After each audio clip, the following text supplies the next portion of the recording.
आज तारीख है 5 जुलाई 2026 दिन रविवार। नमस्कार, मैं हूं शिल्पी और स्वागत है आपका हमारे चैनल एमपी खबर में। खबरों में आगे बढ़ते हुए हम सबसे पहले नजर डालेंगे आज के हेडलाइंस पर, फिर जानेंगे खबरों को विस्तार से। स्टेट बार काउंसिल चुनाव, इंदौर में मतगणना शुरू। पहले चरण में 2486 मतों की गिनती पूरी, 106 मत पाए गए निरस्त। साइबर ठगों का नया निशाना बने ई व्हीकल, मोबाइल के बाद अब इंटरनेट और ब्लूटूथ आधारित वाहनों को हैक करने का खतरा। भोपाल में कॉलोनी में कचरा मिलने पर अब हर रहवासी समिति पर होगी एफआईआर, स्वच्छता नियमों का पालन नहीं करने वालों पर सख्त कार्रवाई। MP monsoon update, Indore Bhopal समेत 45 जिलों में भारी बारिश का अलर्ट, प्रशासन और लोगों को सतर्क रहने की सलाह। मध्य प्रदेश में प्रमोशन प्रक्रिया ने पकड़ी रफ्तार, सतना से जारी हुआ पहला पदोन्नति आदेश, चतुर्थ श्रेणी कर्मचारी बने सहायक ग्रेड 3। उपंते नाले में बहे सहायक सचिव का शव, 2 दिन बाद चंबल नदी से बरामद, पूरे क्षेत्र में शोक का माहौल। चलिए खबरों को जानते हैं विस्तार से। स्टेट बार काउंसिल चुनाव, इंदौर में मतगणना शुरू। पहले चरण में 2486 मतों की गिनती पूरी, 106 मत पाए गए निरस्त। Madhya Pradesh state bar council चुनाव के लिए इंदौर में शुक्रवार को मतगणना शुरू हो गई। 12 मई को हुए मतदान में इंदौर के करीब 6500 अधिवक्ताओं ने अपने मताधिकार का प्रयोग किया था। मतगणना के पहले चरण में 3 मतपेटियों से 2486 मतों की गिनती पूरी हुई, जिनमें से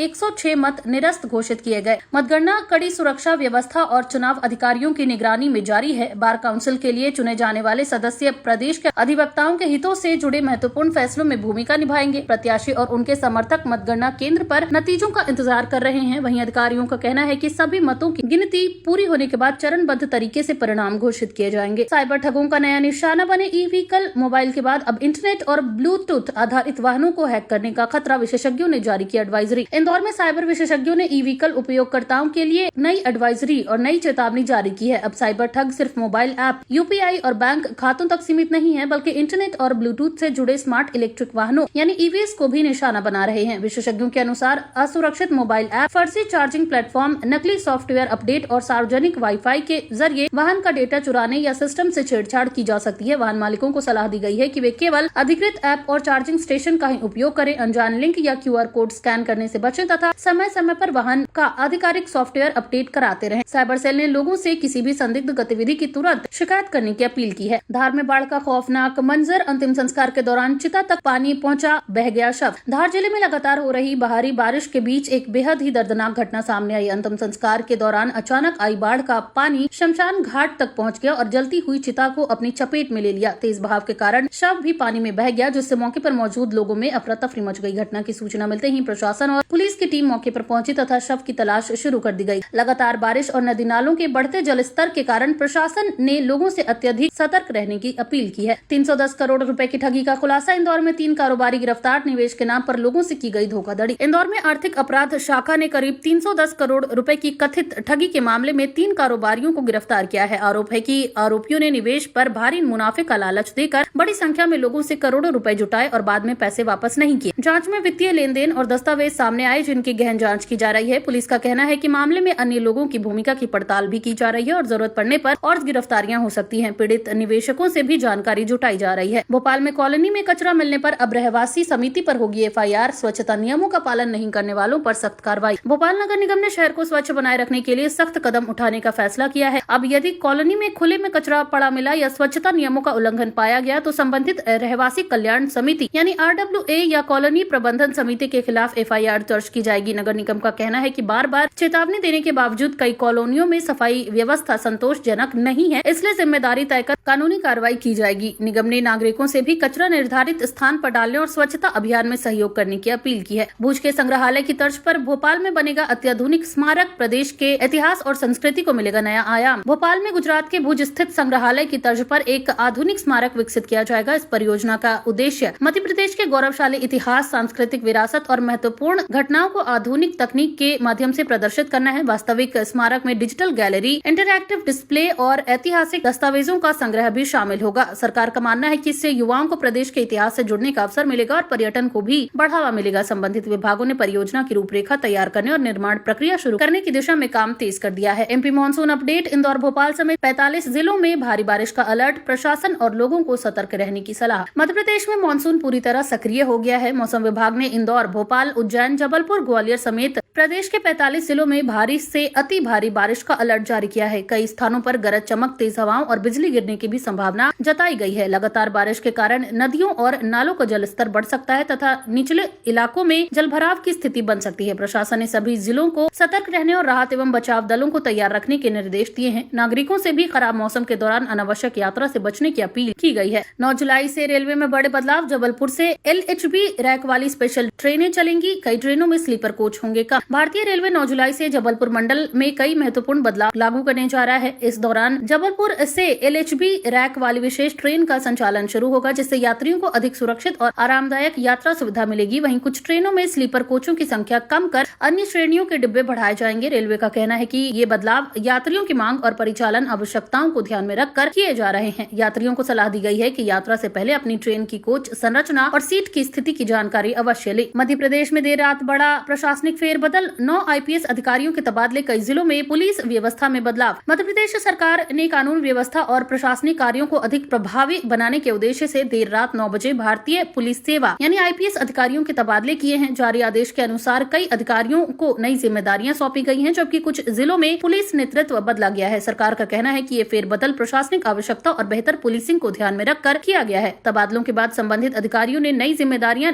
संभालने की प्रक्रिया शुरू कर दी है। माना जा रहा है कि इस बदलाव से पुलिस व्यवस्था को और अधिक मजबूत एवं प्रभावी बनाने में मदद मिलेगी। शिक्षा संवाद कार्यक्रम में भावुक हुए कार्यवाहक कुलपति। बोले, विश्वविद्यालय केवल डिग्री नहीं, विद्यार्थियों का भविष्य गढ़ने का माध्यम। भोपाल स्थित बरकतुल्ला विश्वविद्यालय यानी BU में आयोजित शिक्षा संवाद कार्यक्रम के दौरान कार्यवाहक कुलपति भावुक हो गए। विद्यार्थियों, शिक्षकों और विश्वविद्यालय परिसर को संबोधित करते हुए उन्होंने कहा कि विश्वविद्यालय का उद्देश्य केवल डिग्री प्रदान करना नहीं, बल्कि विद्यार्थियों का बेहतर भविष्य तैयार करना है। उन्होंने शिक्षा की गुणवत्ता, शोध और नैतिक मूल्यों के महत्व पर जोर दिया तथा सभी से मिलकर विश्वविद्यालय को नई ऊंचाइयों तक पहुंचाने का आह्वान किया। कार्यक्रम में विद्यार्थियों ने भी अपनी समस्याएं और सुझाव साझा किए, जिनके समाधान का आश्वासन विश्वविद्यालय प्रशासन की ओर से दिया गया। मध्य प्रदेश में प्रमोशन प्रक्रिया ने पकड़ी रफ्तार। सतना से जारी हुआ पहला पदोन्नति आदेश। चतुर्थ श्रेणी कर्मचारी बने सहायक ग्रेड 3। करीब 10 वर्षों बाद शुरू हुई पदोन्नति प्रक्रिया के तहत मध्य प्रदेश का पहला प्रमोशन आदेश सतना जिले से जारी किया गया है। आदेश के अनुसार चतुर्थ श्रेणी के कर्मचारियों को पदोन्नत कर सहायक ग्रेड 3 बनाया गया है। लंबे समय से पदोन्नति की प्रतीक्षा कर रहे कर्मचारियों के लिए इससे बड़ी राहत माना जा रहा है। प्रशासन का कहना है कि अब अन्य विभागों और जिलों में भी चरणबद्ध तरीके से पदोन्नति के आदेश जारी किए जाएंगे। कर्मचारियों ने सरकार के इस कदम का स्वागत करते हुए उम्मीद जताई है लंबित पदोन्नतियां जल्द ही अब पूरी कर दी जाएंगी। बच्चों में तेजी से फैल रहा RSV वायरस। बदले स्वरूप के कारण अब 10 से 12 दिन में हो रही रिकवरी। डॉक्टरों ने जारी की सावधानी की सलाह। ग्वालियर में बच्चों के बीच रेस्पिरेटरी सिंसेशियल वायरस यानी RSV संक्रमण तेजी से फैल रहा है। डॉक्टरों के अनुसार वायरस का स्वरूप पहले की तुलना में बदल गया है, जिसके कारण संक्रमित बच्चों को ठीक होने में अब 10 से 12 दिन तक का समय लग रहा है। अस्पतालों में खांसी, बुखार, सांस लेने में तकलीफ और जुकाम जैसे लक्षण वाले बच्चों की संख्या बढ़ी है। विशेषज्ञों ने अभिभावकों से बच्चों की साफ सफाई का विशेष ध्यान रखने, भीड़ भाड़ वाली जगहों से बचाने और लक्षण दिखाई देने पर तुरंत ही चिकित्सीय सलाह लेने की अपील की है। वायरस को लेकर स्वास्थ्य विभाग भी सतर्क है। भोपाल नगर निगम की बड़ी कार्रवाई। फायर सेफ्टी नियमों का उल्लंघन करने पर LN समेत 6 कोचिंग संस्थान सील। भोपाल नगर निगम ने शहर में फायर सेफ्टी नियमों के उल्लंघन के खिलाफ बड़ी कार्रवाई करते हुए LN सहित 6 कोचिंग संस्थानों को सील कर दिया। जांच के दौरान इन संस्थानों में अग्नि सुरक्षा संबंधी आवश्यक व्यवस्थाओं में गंभीर खामियां पाई गई। अधिकारियों ने बताया कि कई संस्थानों के पास वैध फायर NOC नहीं थी या सुरक्षा मानकों का पालन नहीं किया जा रहा था। छात्रों की सुरक्षा को प्राथमिकता देते हुए ये कार्रवाई की गई है। नगर निगम ने स्पष्ट किया है कि सभी कोचिंग संस्थानों को निर्धारित सुरक्षा मानकों का पालन करना होगा, अन्यथा आगे भी इसी तरह की सख्त कार्रवाई जारी रहेगी। RGPV में पेपर चोरी से मचा हड़कंप। परीक्षा से पहले 9 विषयों के प्रश्न पत्र गायब। पुलिस ने दर्ज की FIR। भोपाल स्थित राजीव गांधी प्रौद्योगिकी विश्वविद्यालय यानी RGPV में परीक्षा से पहले 9 विषयों के प्रश्न पत्र गायब होने का मामला सामने आने से हड़कंप मच गया। विश्वविद्यालय प्रशासन ने मामले को गंभीरता से लेते हुए तत्काल पुलिस में शिकायत दर्ज कराई, जिसके बाद FIR दर्ज कर जांच शुरू कर दी गई। प्रारंभिक जांच में प्रश्न पत्रों की सुरक्षा व्यवस्था और गोपनीय प्रक्रिया पर सवाल उठ रहे हैं। विश्वविद्यालय ने पूरे मामले की विभागीय जांच शुरू कर दी है और दोषियों के खिलाफ सख्त कार्रवाई का भरोसा दिया है। पुलिस ये पता लगाने में जुटी है कि प्रश्न पत्र कैसे गायब हुए और इनमें किन लोगों की भूमिका रही। उफनते नाले में बहे सहायक सचिव का शव 2 दिन बाद चंबल नदी से बरामद। पूरे क्षेत्र में शोक का माहौल। उज्जैन जिले में भारी बारिश के दौरान उफनते नाले में बह गए सहायक सचिव का शव 2 दिन बाद चंबल नदी से बरामद किया गया। घटना के बाद प्रशासन, पुलिस और SDRF की टीम लगातार तलाश अभियान चला रही थी। काफी मशक्कत के बाद शव को नदी से बाहर निकाला गया और पोस्टमार्टम के लिए भेजा गया। इस दुखद घटना के बाद क्षेत्र में शोक की लहर है। प्रशासन ने लगातार हो रही बारिश को देखते हुए लोगों से उफनते नालों और पुलियों को पार करने का प्रयास न करने तथा मौसम विभाग द्वारा जारी चेतावनियों का पालन करने की अपील की है। गौरक्षक हिंसा मामले में हाईकोर्ट सख्त। DGP से मांगी विस्तृत रिपोर्ट। मॉब लिंचिंग जांच पर उठाए सवाल। मध्य प्रदेश हाईकोर्ट ने कथित गौरक्षक मॉब लिंचिंग मामले की सुनवाई के दौरान जांच की प्रगति पर गंभीर चिंता जताई है। अदालत ने राज्य के पुलिस महानिदेशक यानी कि DGP से मामले में विस्तृत रिपोर्ट तलब करते हुए जांच की वर्तमान स्थिति, आरोपियों के खिलाफ खिलाफ की गई कार्रवाई और आगे की कार्य योजना की जानकारी मांगी है। हाईकोर्ट ने स्पष्ट किया कि ऐसे मामलों की निष्पक्ष और समयबद्ध जांच बेहद जरूरी है ताकि कानून का राज कायम रहे और पीड़ितों को न्याय मिल सके। मामले की अगली सुनवाई में राज्य सरकार और पुलिस विभाग को विस्तृत जवाब प्रस्तुत करने के निर्देश दिए गए हैं। तो ये थी आज के तमाम ताजा अपडेट्स। ऐसी और खबरों को आप जानने के लिए बने रहिए हमारे चैनल MP खबर के साथ।